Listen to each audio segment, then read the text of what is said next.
Let us bow down our heads and feel the presence of the Lord.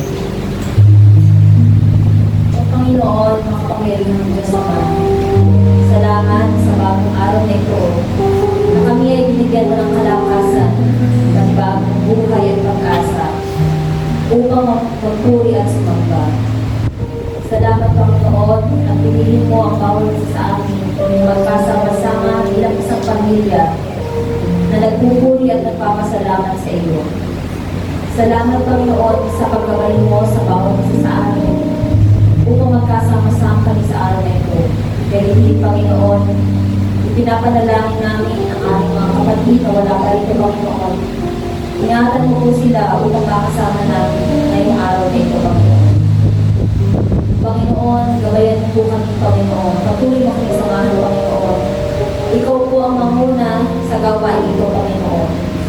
Puspusin mo po ng iyong Espiritu, Panginoon, ang tagapagsalita ngayong araw, upang mas lumalim ang aming pag-unawa sa iyong mabuting salita. Panginoon, nagpapasalamat din po kami, Panginoon, sa mga taong patuloy mong ginagamit mula sa music ministry, Panginoon, na patuloy na sinishare ang kanilang talento, Panginoon, para sa ikalulugod mo. Sa mga ushers at volunteers, Panginoon, na patuloy na nagiging kasangkapan mo, Panginoon, upang mapaibahagi ang iyong salita sa mas marami pang lugar, Panginoon. Gayon din, Panginoon, ang children ministry, Panginoon, mula sa mga volunteer teachers at mga bata na ngayon pa lamang, Panginoon, ay nakakakilala na sa iyo, Panginoon. Salamat, Panginoon, sa bawat biyaya na patuloy namin na nararanasan mula sa iyo, Panginoon. Panginoon, patuloy mong basbasan ang bawat isa na narito, Panginoon. Padaluyin po ang iyong Espiritu, Panginoon. Salamat po sa mga biyaya, lalong higit, Panginoon, ang biyaya na magkaroon kami ng Kristo sa aming buhay, Panginoon. Salamat po, Panginoon, dahil ikaw ang kasagutan sa lahat ng aming pag-aalinlangan. Salamat, Panginoon, dahil ikaw ang kapunuan sa lahat ng aming pagkukulang, Panginoon. Ang lahat po ng ito ay aming dinadalangin sa pangalan ng iyong anak na si Jesus. Amen.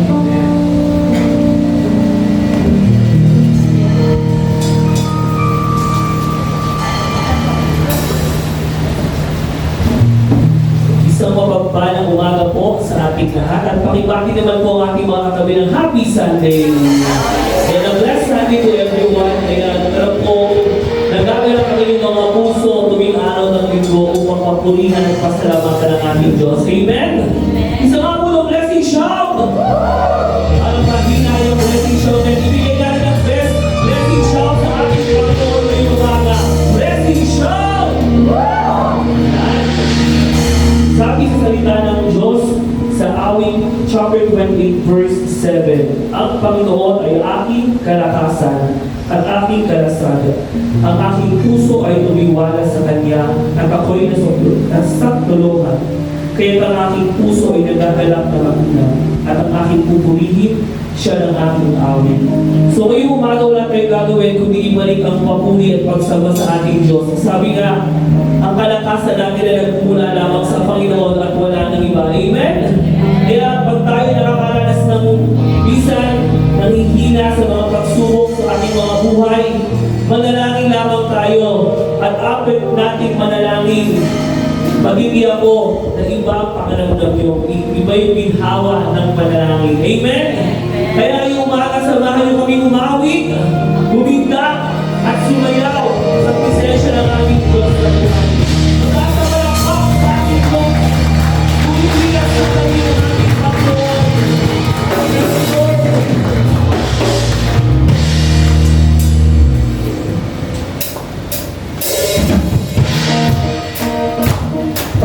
Yes, Lord. Palakpakan niya ang ating Panginoon. At nanghingi na niya ang presensya ngayong umaga.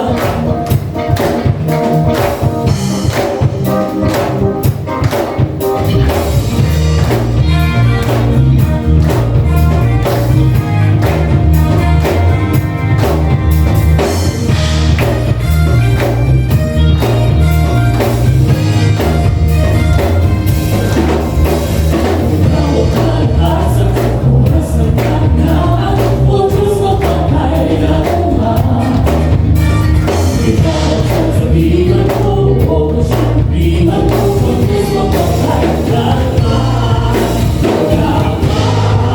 Kailangan, pag-ibig mo malapanggan. Sa pag-ibig kaya, sa bawat sandali.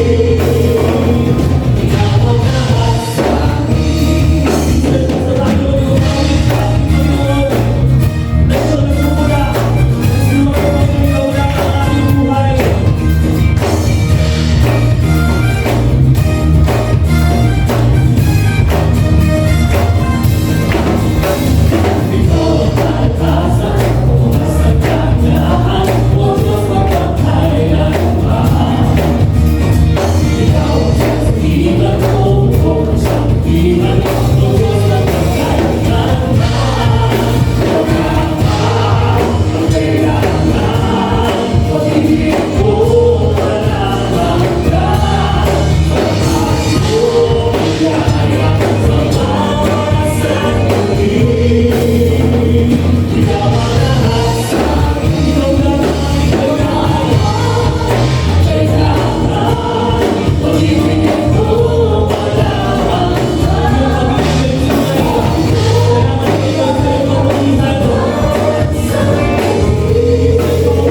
salamat sa mga pagkakataon na kami nagpupulang ito pagkapuno.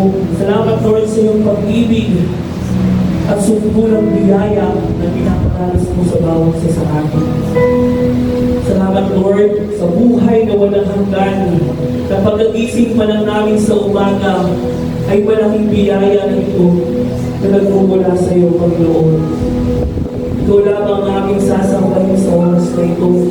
Ikaw lamang ang aming pupurihin. Ikaw lamang ang aming dadakilain.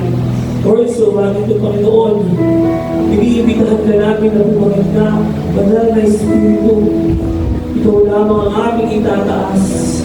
Yes, Jesus. Patuloy ko natin ang wila ng ating Diyos na buhay at damahin ang kanyang presensya. Yes, Lord.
natin ang ating mga kanang kamay at bibigkasin natin po ang ating pananampalataya bilang mga anak ng Diyos. Sabihin po natin ang salita ng Diyos nagliligtas. Ang salita ng Diyos magpapagaling ng sakit at karamdaman. Ang salita ng Diyos nag-aayos ng buhay. Ang salita ng Diyos nagbibigay ng pag-asa. At ang salita ng Diyos nagpapala. Today, I receive the blessings in the Word. Ulitin po natin today. I receive the blessings in the Word. In Jesus' name, Amen. Okay, tayo muna po yung manalangin. Tayo po yung tumungo at tayo yung manalangin. Hindi tayo ng gabay sa ating Panginoon. O Diyos, amang makapangyarihan sa lahat, lumalapit po kami sa iyo today with humble heart, O God. Seeking rest, refreshment for our souls. At sa amin pong pag-aaral ng iyong salita, hinihiling po namin na ibukas mo ang aming mga puso, ang aming mga isip, upang matanggap namin ang katotohanan at ito'y aming maunawaan. At ang iyong mensahe sa umagang ito, Panginoon, ay lubusang magkaroon ng buhay sa bawat isa. May the gentle yoke of Christ bring to us our burdens upon you and find rest in your loving presence. Bless our time together as we seek to deepen our understanding of your will for our lives. In Jesus' name, Amen. Pwede na po tayo po. Okay. So, sino po sa inyo na parito kanina ay may daladalang problema? May mga alalahanin sa buhay. Lubhang nabibigatan na. Ako po, nabibigatan na din eh. Sa akin na nakabilbilan. Joke lang po. So, alam mo po, ang iba po sa atin, sobrang pagod na. Sobrang pagod yung ating katawan. Dami ng trabaho. So, kahit panay na yung overtime, hindi pa rin umaabot sa deadline. Nakakapagod. Nakakapanghina. Kapoy na. Kaya po, ang title ng message ko na yun ay Finding Rest in Jesus. Sa Mateo 11:28, sabi po ay, lumapit kayo sa akin, kayong lahat ng nahihirapan at nabibigatan sa inyong pasanin, at bibigyan ko kayo ng kapahinahan. Wow! Sarap pong pakinggan, ano? Sarap pakinggan at sarap ng tamin ng mga pangako ng Diyos sa atin. Sarap ang hawakan ng mga salitang yan. Sabi dyan, kung tayo nahihirapan, nabibigatan, mga pasanin, nadapit lang tayo kay Jesus at tayo kanyang pagpapahingahin. Sabi po, ang itinatagal po ng isang sasakyan ay depende po sa lalim ng ganito. Pag po marami ang karga ng isang sasakyan, kapag po ito'y laging overloaded, mapapansin niyo po, kapag nagtagal, may kung ano-ano ng kalampagan na maririnig kayo dyan. May kung ano-ano ingay kayong maririnig. At sigurado, kapag nagtagal-tagal pa, ang hanap nyo ay mekaniko. Hindi po ba, brothers and sisters, may mga sasakyan dyan?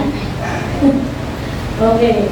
So, kapag po ang sasakyan ay laging gagado, madaling mag-drain ang gas nito. Hindi po ba? Tayo rin po mga tao ay ganito. Kapag tayo po maraming dalahin, stress, problema, kapag tayo po ay nabibigatan na, mentally, physically, emotionally, at lalo na, alam ko, yung pinagdadaanan natin ngayon, financially. Ha? Tayo po ay nati-drain. Nagpi-breakdown din po tayo. Di po ba? So, kapag po nagsama-sama na, at kasabay-sabay na, yung mga kailangan natin gawin, trabaho, responsibilidad sa pamilya, yung social obligation natin, financial pressures, nakaka-stress, di ba? Sino po dito medyo stress na? Pagod na? Wala. Wala lumaas. Wala, no? Wala dito yun. Praise God.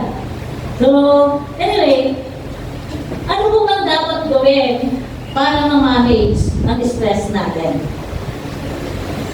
Di po ba, pag tayo po ay bumibili ng mga gamit or mga appliances, pag bumibili po ng mga appliances natin, ito po ay may kasamang manual. Kaya po, kapag may defecto, o hindi mo alam kung paano mo gagamitin ang kagamitan na binili mo, titignan mo kaagad yung manual. Di ba? So, ganoon din po sa buhay natin. Kailangan lagi natin konsultahin ang manual ng creator natin, ng manufacturer natin. So, ano po ba yung manual ng tao? Ito po, ang Bible. Di mo ba? So, okay. So, unang punto. The invitation. So, ang paanyaya. Si Jesus po may paanyaya sa bawat isa sa atin. Jesus invites all who are weary and burdened to come to Him. May paanyaya po si Jesus. Basahin nga po ulit natin yung Matthew 11:28.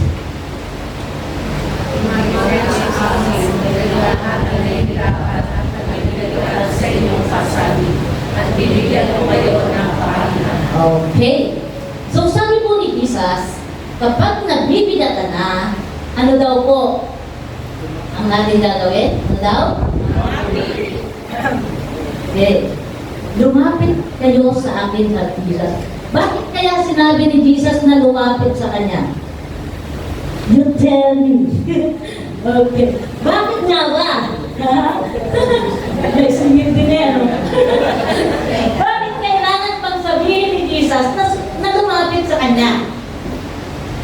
Eh kasi po, tayong mga tao, hindi po agad tayo lumalapit kay Kristo.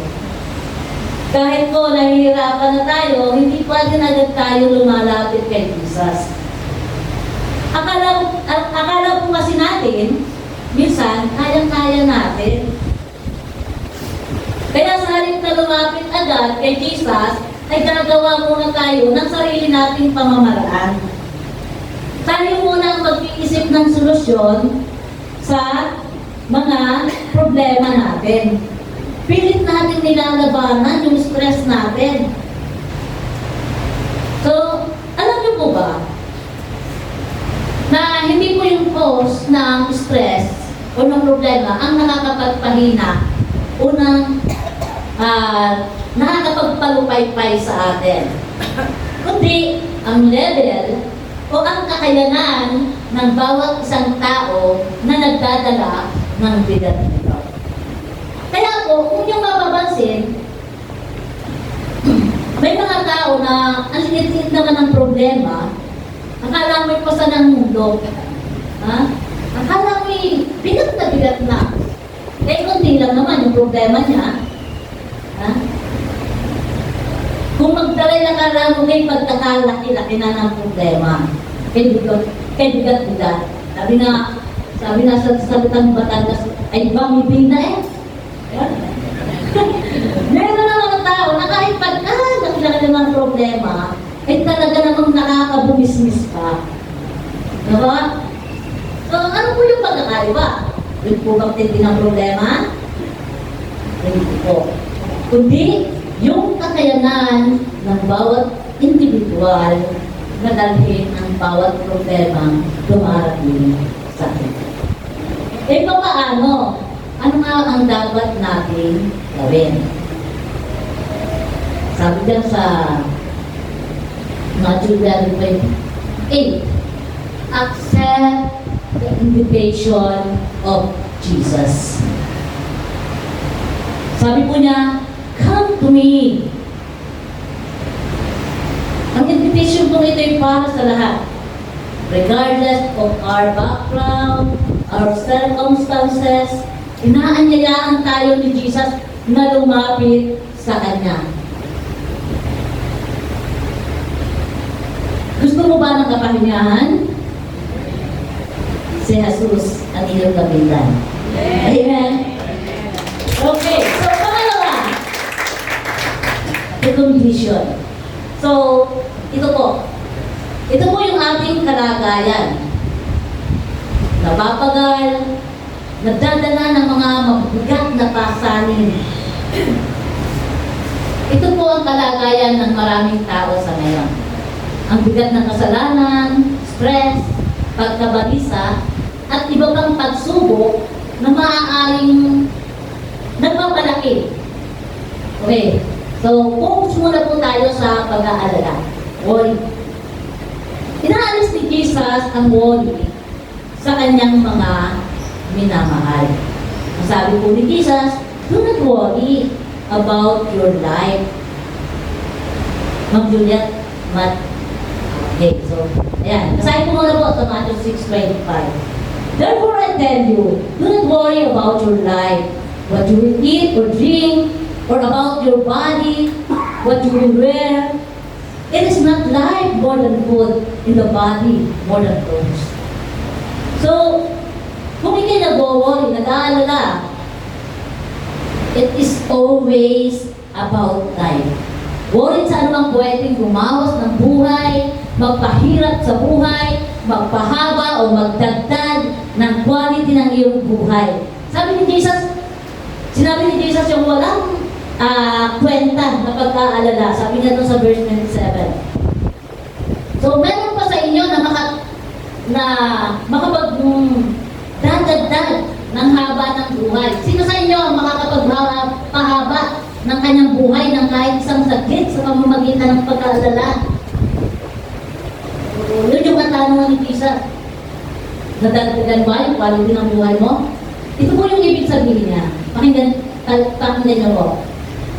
Para po lalo natin maintindihan. Opo, bakit po yung reason na ipinag-aalaala natin? Diba?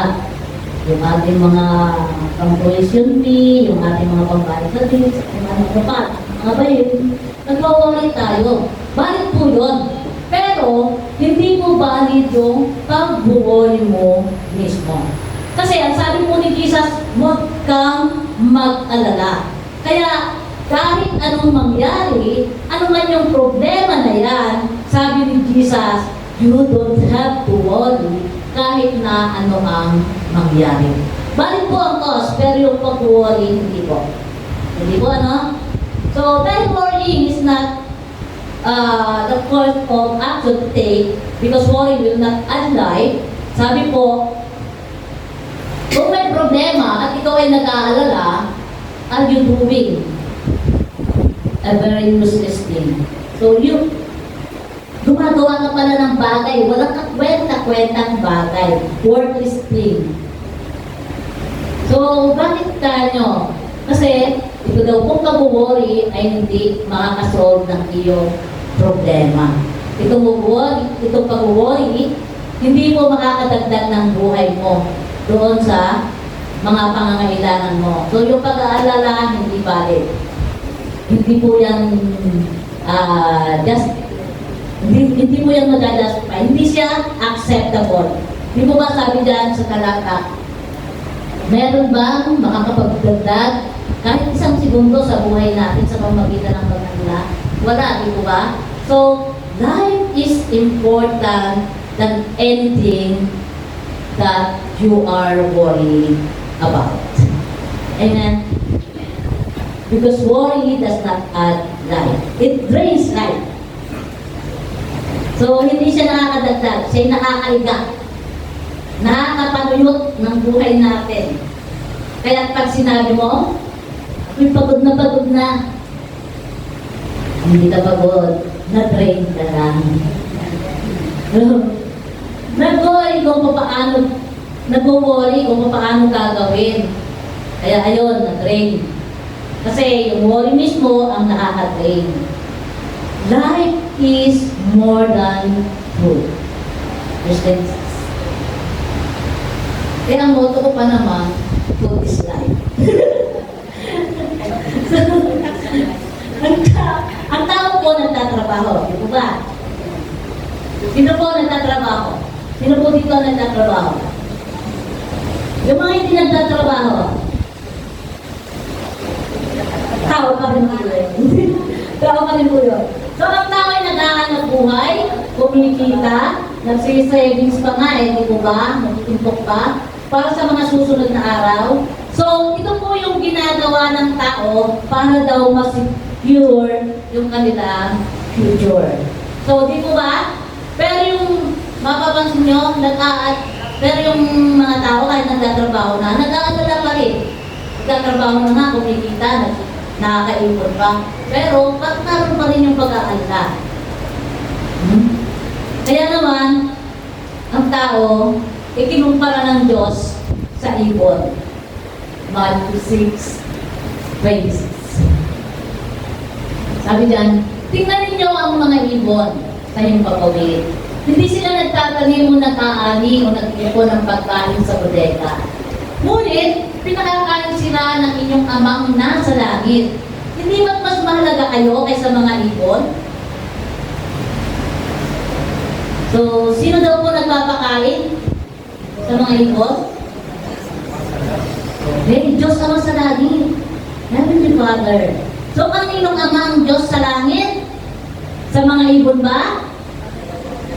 Ama ba ng ibon ang nagpapakain sa kanila? So, hindi ama ng ibon ang nagpapakain sa kanila? Ang nagpapakain sa mga ibon, ama natin. Ay kung ang mga ibon ay pinakakain ng ating ama sa langit, ay hindi mo ba naiisip, ikaw pa ba ang kanyang pabayaan? Ha?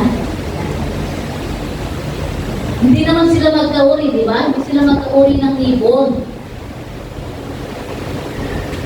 So, tayo ang kauri ng Diyos. Like according sa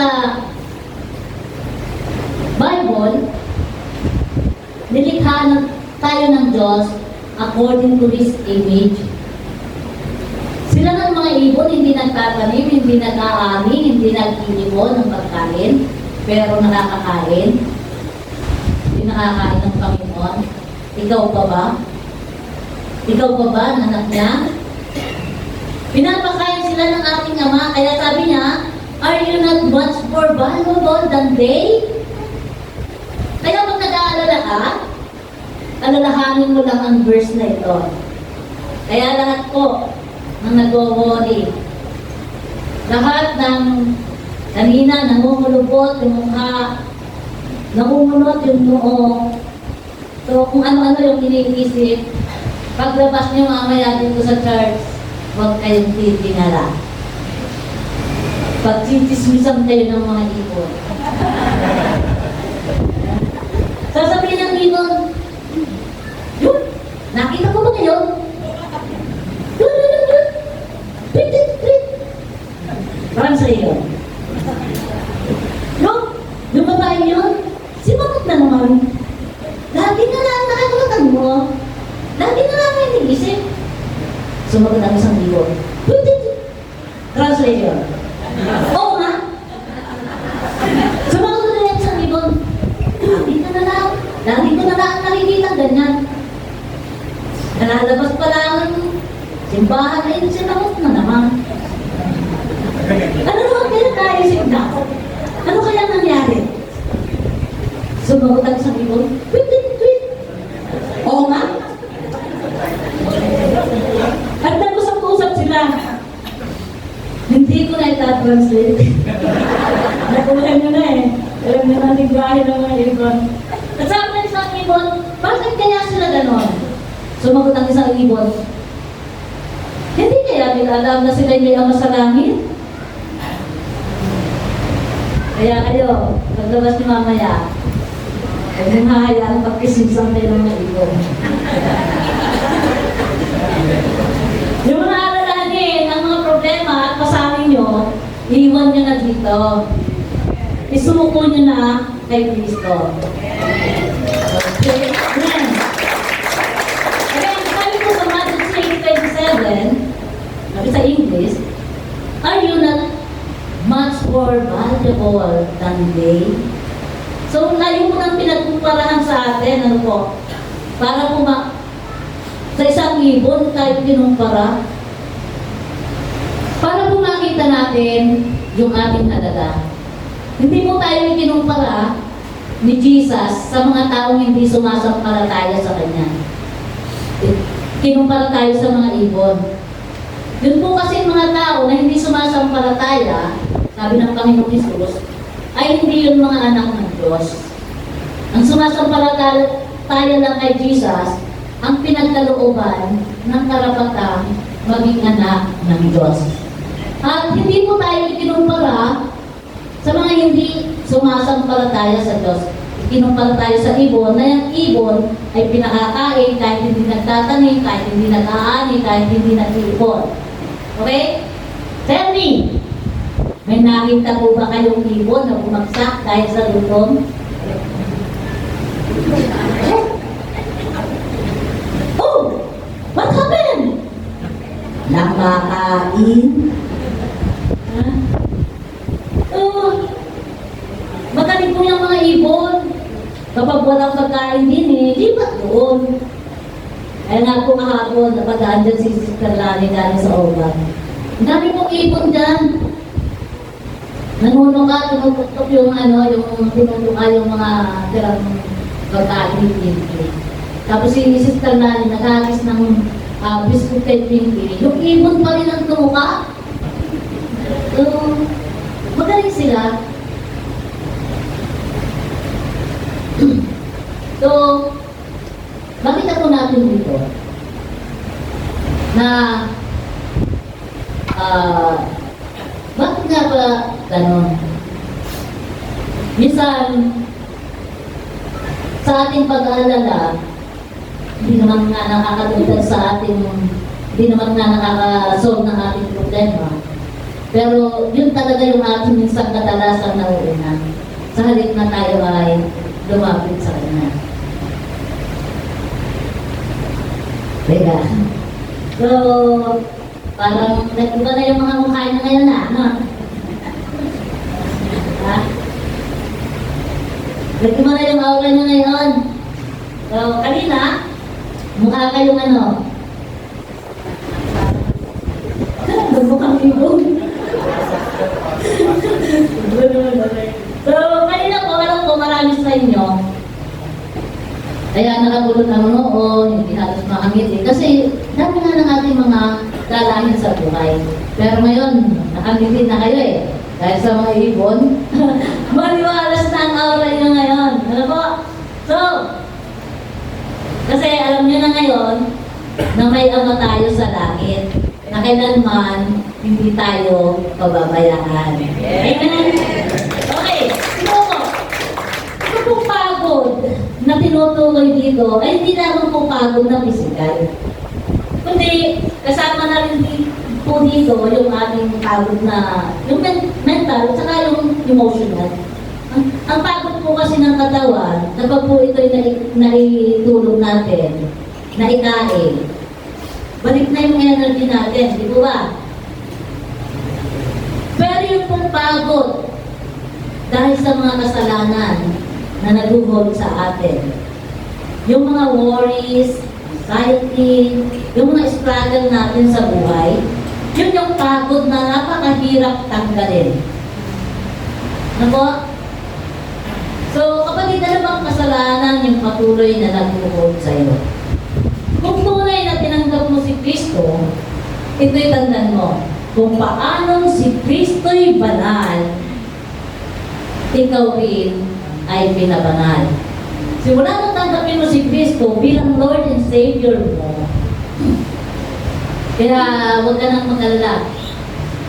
Kasi yung mga kasalanan mong nagawa, binayaran na ng Kristo.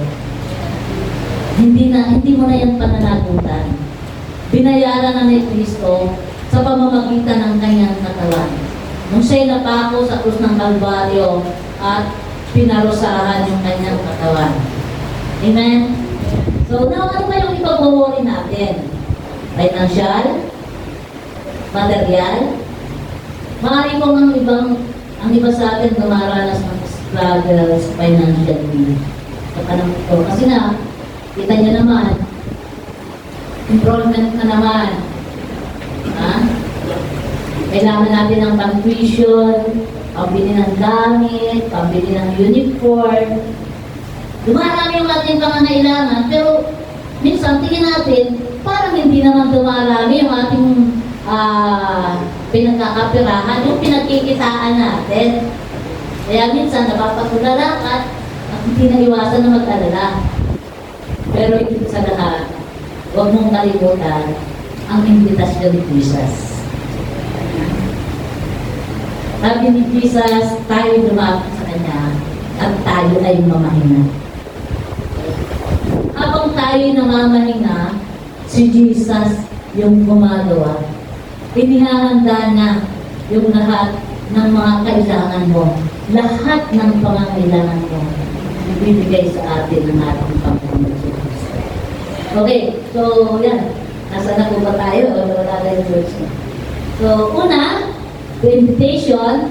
Pangalawa, the condition. Pangatlo, the promise. So, okay. Yung pangatlo, yung pangako ng Panginoon. Pangako ng Diyos sa atin. Nangako si Jesus na bibigyan tayo ng kapahingahan. Tayong mga lumalapit sa Kanya. Kaya ano pa yung hinihintay mo? Ang kapahingahan alok ni Kristo ay hindi lang physical, hindi pati na rin spiritual at emotional. At kung pakiramdam mo, bigat ka na, parang wala nang katapusan yung mga problema, sabi dyan, lumapit ka sa Kanya. Na, alala nga yung pang-awit din napakaganda. Nakatawa ko. Okay, so yung awit din Basil Cortez, sabi doon, and he said, cast your burdens upon him. Sabi ni Jesus, those who are heavily weighted, come to him. All of you who are tired, and he will give you rest. Bakit ang habit natin? Muntik na akong kumanta. How to receive rest? Paano tanggapin ang kapahingahan na hinahanap sa atin? Sinong lalapitan? Si Jesus po lamang. Lumapit tayo ng may katakumbabaan. Total surrender at pananampalataya. Bitiwan na natin ang ating mga pasanin at nagtiwala sa ability niya na tayo ay mamamahinga sa piling niya. Ibigay natin ang bawat nating pasanin, ang ating mga suliranin. Huwag mong kapag ibinigay mo kay Jesus, yung mga alalahanin mo, yung mga problema mo, huwag mo na muling agawin. Hayaan mo na sa Kanya. Hayaan mo lang siya ang gumawa ng solusyon sa problema yun. So, ang tunay mong kapahingahan ay kay Jesus lamang matatagpuan. Maniwala ka lang, magtiwala ka lang sa pagmamahal niya. Amen. Jesus lamang ang magbibigay sa atin ng tunay na kapahingahan na ating kailangan. Kaya huwag na tayong magpatumpit-tumpit pa. Lumapit na tayo sa Kanya upang yung maranasan ng Kanyang pag-ibig. His sovereign care and rest in Him. Tayo po'y tumungo, tayo manalangin. Father God, we come to you in Jesus' Jesus' name. Grateful for the promise in Matthew 11:28 that says, "Come to me, all of you who are weary and burdened, and I will give you rest." Lord, we bring our weaknesses, our weariness, and burdens to you, seeking rest for our souls. Help us to trust in your sovereign care and provision. Give us your peace, all process, and all understanding. In Jesus' name, amen.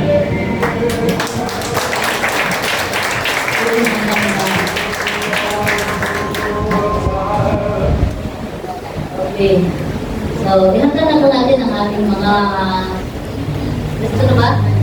Ano yun?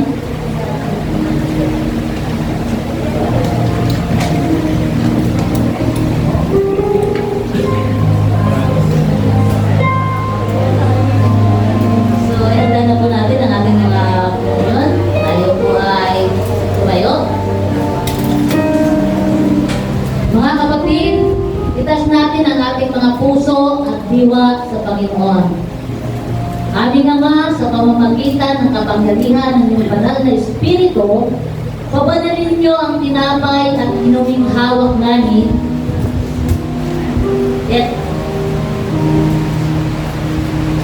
Hawak namin upang maging daluyan ang presensya ng iyong anak na si Jesus. Palabagin niyo ang banal na Espiritu sa amin na inyong bayan at sa mga sangkap na gagamitin upang maging banal na pagkain at inumin para sa amin. Dalangin namin naman na lahat ng tatanggap ng tinapay at inumin ay mapupuspos ng iyong biyaya at makalangit na mga pagpapala. Pasiglahin ninyo ang bawat isa at gawin masigasig sa paglilingkod sa inyo. Sa aming pagtanggap ng tinapay at inumin, patibayin niyo kami bilang isang pamilya. Itatag ninyo kami bilang isang katawan ni Kristo upang siya'y manangan sa amin at kami sa Kanya. Lahat ng kaluwalhatian ay sa inyo, makapangyarihan Diyos na nasa langit. Ang dahil sa inyong pag-ibig at awa, ipinagkaloob niyo sa amin ang inyong anak na si Jesus upang maging tao na tulad namin, nagdusa sa kamatayan sa krus upang kami ay matubos. Sa krus ay kanyang tinapos ang isang buo at ganap na hain para sa kasalanan ng sanlibutan sa pamamagitan ng minsang pag-aalay ng kanyang sarili. Noong gabi siya ay pinagkanulo, kanyang itinalaga sa atin na ipagpatuloy ang pag-aalala sa kanyang natatanging paghahandog ng sarili hanggang sa kanyang muling pagdating. Nang gabi siya ay pinagkanulo, ang ating Panginoong Jesucristo ay kumuha ng tinapay siya ay nagpasalamat at ito'y kanyang pinagpiraso at ibinigay sa kanyang mga alagad at sinabi, "Kunin at kanin ninyo ito. Ito ang katawan na ipinagkaloob ko sa inyo. Gawin ninyo ito sa pag-alaala sa akin." Tanggapin po natin.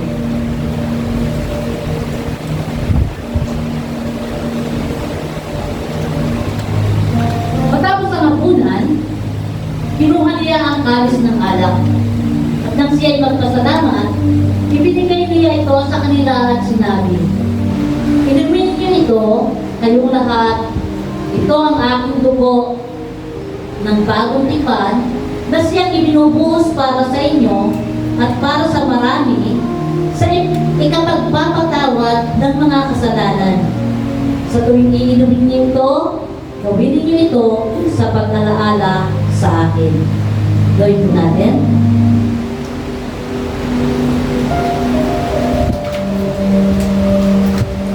Sabihin niyo nga, "I am forgiven." I am forgiven. Panginoon Isus, kayo ang aming tagapagligtas, nagpapabanal, nagpapabautismo sa Espiritu, manggagamot at haring muling babalik. Ikaw ay namatay, nabuhay, at muling dadating sa dulo ng kasaysayan. Sa pamamagitan ninyo, kasama ninyo, at sa inyo, at sa piling ng banal na Espiritu, lahat ng karangalan, papuri, na lumalhatian sa inyo, aming amang makapangyarihan, ngayon at magpakailanman, sa pangalan ni Jesus. Amen. Blessings shout! Ang Panginoon.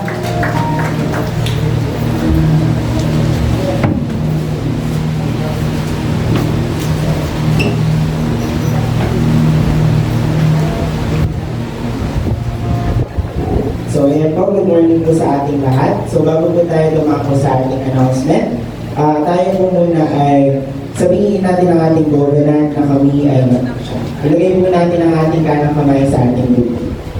So, sabay-sabay po tayo sa bilang na 1, 2, 3. Kami ay nagpasya. Kami ay nagpasya magmahalan bilang magkakapatid. Ang isa ay para sa lahat, ang lahat ay para sa isa. Ang lakas ng isa ay lakas ng lahat. Ang kahinaan ng isa ay kahinaan ng lahat.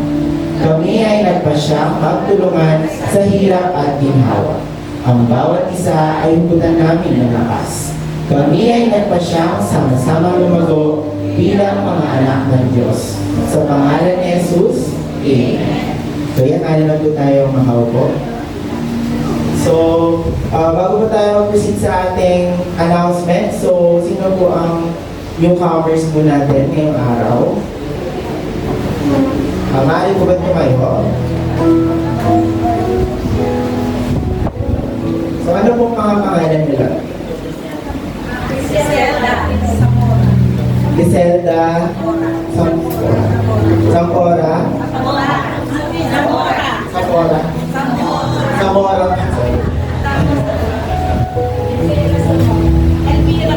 Elmira Zamora Crisan Zamora. So yan, welcome po dito sa Blessings in the way of your family, your co-worker. So, atin pong ilako ang ating mga kamay. Sige po, manatili po tayo nakatayo at atin po ipagdadasal ang ating mga co-covers. So, ilako po natin ating mga kamay sa kanila at magsabi po tayo ng mga blessings sa kanilang mga buhay. Yan, Panginoong Diyos na makapangyarihan sa lahat.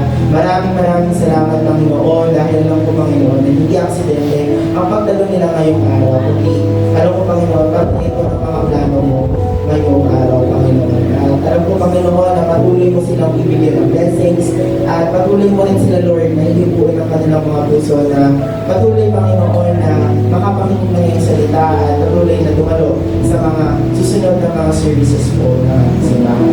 Lamang, Panginoon, ang aming sama dalangin sa pangalan ni Jesus. Amen. So, ayan po, dako na po tayo sa ating announcement. So, ayan, preaching class on June 3, 2025, Tuesday, from 5:30 to 7 p.m. Here po sa Blessings Children.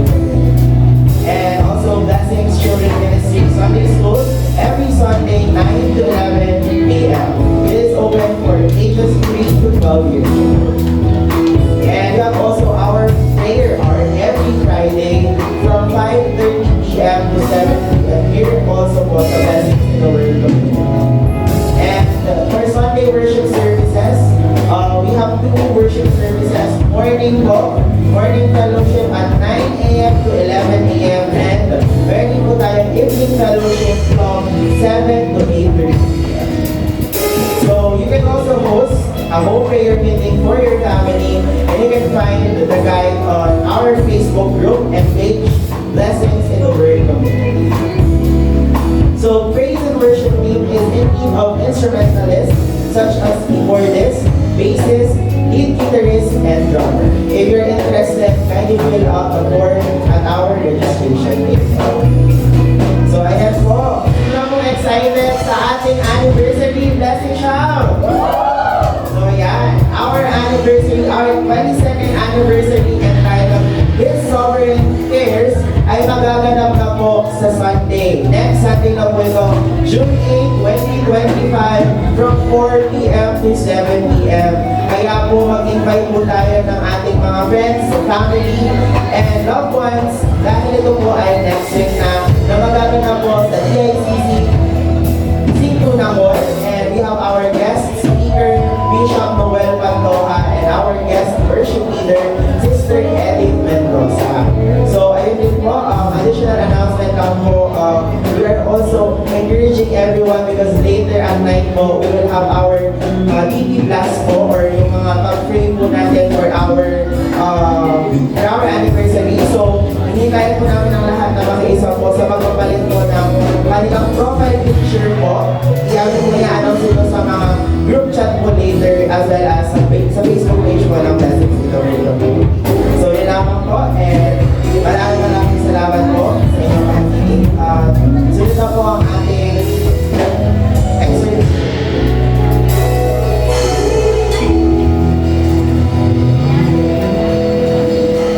Ayan, good morning po sa ating lahat. Ngayon po ay talako na po tayo sa ating giving. So, may gusto po muna akong basahin na verse ngayon. Sa Malakay 3 verse 10, dalhin ninyo ng buong buo ang inyong mga ikasampung bahagi sa tahanan ng Diyos upang matugunan ang pangangailangan sa aking tahanan. Subukin ninyo ako sa bagay na ito kung hindi ko buksan ang mga bintana ng langit at ibuhos sa inyo ang masaganang pagpapala. So, ayun po, sinabi po dito yung ikasampung bahagi ng ating ng mga pagpapala po na binibigay sa atin ng Diyos or yung tithes po. Ayun, so ulitin po natin, sabihin po natin tithes.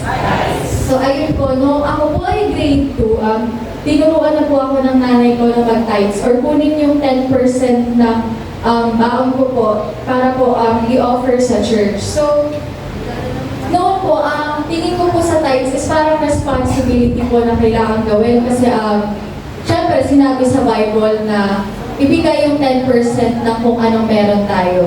Pero nung time po na yun ay occasionally lang po akong nagbibigay ng tithes. Kunyari po, pag may masarap na na pagkain sa kantin, hindi po ako magta-tithes ng week na yun kasi po gagamitin ko yung pera ko. And kapag wala naman po akong gustong bilhin na pagkain ko or bagay ko, magta-tithes po ako sa week na yun. So, nung nag-pandemic po, hindi na po ako nakapag-tithes, hindi na po active yung pagbibigay ko. Kasi nga, wala din naman po ako natatanggap ng pandemic. Nung nag-grade 11 po ako, doon po ako nag-start na regularly po, ibukod yung 10% ng baon ko every week para, every month po, ibibigay ko po siya sa church. And somehow po, nung time po na yun, ay parang responsibility pa rin po yung pagbibigay ko sa church nun kasi nga, sinabi, kailangan yun gawin. Pero habang nagtagal po, nung lumalalim na din po ako sa faith, na-realize ko po na sobrang daming binigay ni Lord sa akin. May tahanan kami, may trabaho yung parents ko, tapos yung college po ko, sa state yung po ako nag-aaral, kaya wala po akong tuition. Tapos, sobrang dami niyang blessing sa akin, tapos ang tingin ko sa pagtatithes is parang responsibility lang. Na-realize ko po na deserve ni Lord na ibigay ko sa Kanya yung 10%. Kahit 10% lang ng baon ko, para lang, kasi way na yun ang pagbabalik ng mga blessings niya para sa akin. And ayun po, ngayon po is nagbibigay na po ako ng bukal sa aking puso. And parang alam ko po sa sarili ko na parang deserve talaga ni Lord yun. Kaya po ako nagbibigay. Pero alam ko naman po para sa atin na hindi lang naman purot yung 10% ng pera natin kasi parang ang laki pa rin ang titingnan. Habang binibili lang nga po yung tithes ko ngayon, sabi ko, pwede ko pang Shopee ito eh. Kaya yun po. Pero, masaya po ako na nakakapagbigay ako. Kasi hindi lang po siya way para mabigay kay Lord yung deserve niya. Para din po ito sa ikalalagawa ng ating ministry.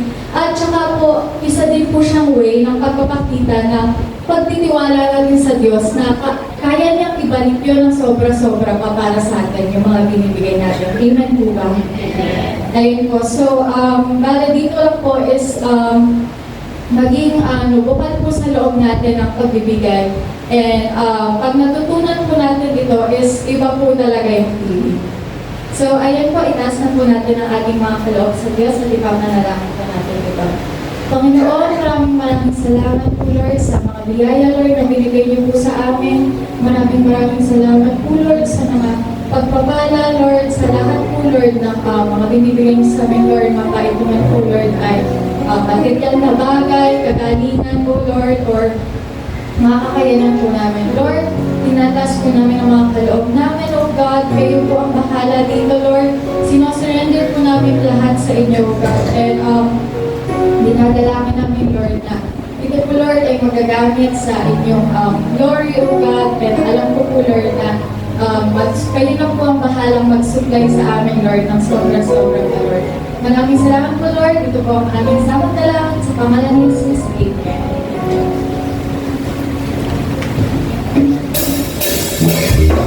Mabibig ito pa rin naman yung pangalan ko rin.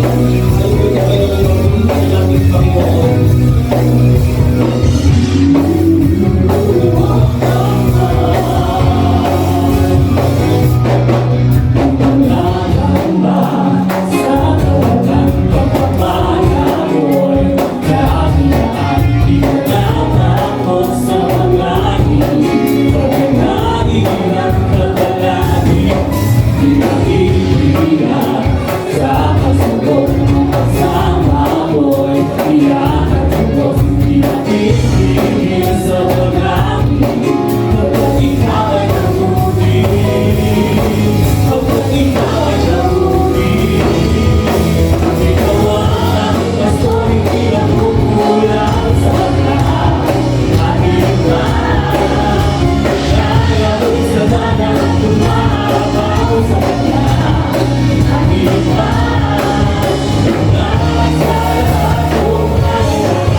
May the Lord bless you and keep you.